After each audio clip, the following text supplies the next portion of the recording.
Hello guys, kain na po tayo, dinner time.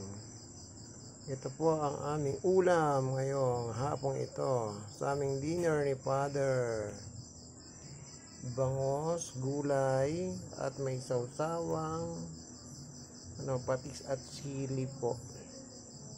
At meron po kaming drinks na calamansi juice. Sabay po kami kakain ni tatay. Ito po yung aming ulam. Ang masarap na bangus. Sinigang na bangus. Ginisang gulay. May sawsawang patis. May sili. At syempre ang kanin. Yan po ang aking father. Kakain na po kami. Kain na po tayo. Bye po. Ayan, kakain na po yung akin tatay. Kain na po tayong lahat, mga ka-reels. Thank you po for watching. Bye bye.